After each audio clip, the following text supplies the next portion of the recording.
સુરતમાંથી ઝડપાયેલા નકલી નોટોના કારોબાર અંગે આરોગ્ય મંત્રી પ્રફુલ પાનસરિયાએ નિવેદન આપ્યું છે। ગુજરાતમાં કોઈપણ આડમાં ગેરકાયદેસર પ્રવૃત્તિ કરતા હોય તો તેની કાનૂની દંડ મળે તે સ્વાભાવિક છે। આવા રેકેટ પકડવા બદલ પોલીસને હું અભિનંદન આપું છું। જ્યાં આસ્થાનું કેન્દ્ર છે ત્યાં સારા સંતો અને યોગ ગુરુ ખૂબ સારી પ્રવૃત્તિ કરી રહ્યા છે।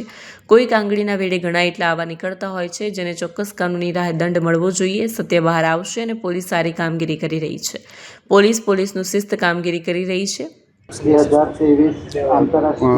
ગુજરાતની અંદર કોઈ પણ આડની અંદર આવી બે નંબરી પ્રવૃત્તિ કરતા હોય તો એને કાનૂની દંડ મળે સ્વાભાવિક છે।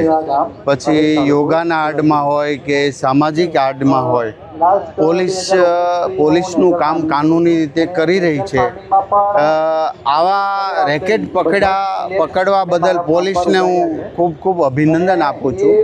અને પોલીસે જે આવી પ્રવૃત્તિ કરનારાને ખુલ્લા પાડી અને તુરંત પકડી લીધા એ બદલ પોલીસને અભિનંદન પાઠવું છું। કારણ કે આપને ખ્યાલ ન હોય કે કયા આડમાં કોણ કેવી પ્રવૃત્તિ કરે છે।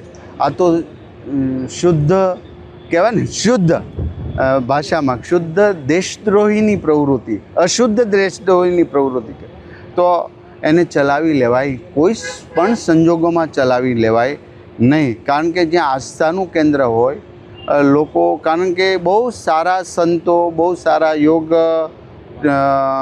ગુરુઓ સારી પ્રવૃત્તિ કરી રહ્યા છે। કોઈક આવા આંગળીને વેઢે ગણાય કોઈ નીકળતા હોય તો એને ચોક્કસ કાનૂની રાહ પર દંડ મળવો જોઈએ। સત્ય છે એ બહાર આવશે અને પોલીસ સારી કામગીરી કરી રહી છે। સામાજિક તત્વો પર સરકાર બુલડોઝર ચલાવી રહી છે તો આ તો દેશદ્રોહી છે, તો કઈ રીતના હવે સરકાર એક્શન મોડમાં આવશે? પોલીસનું શ્રેષ્ઠ કામગીરી કરી રહી છે અને કરશે। સર, ખાલી એટલું કે એને એ જે જગ્યાએ આશ્રમ ચલાવતો હતો ને તેની સાથે સાથે ચિકિત્સાલય ચલાવતો હતો, એટલે આરોગ્ય સાથે પણ ચેડા હતા, તો પોલીસ તપાસ કરી રહી છે। જે સત્ય બહાર આવશે એ બહાર આવશે।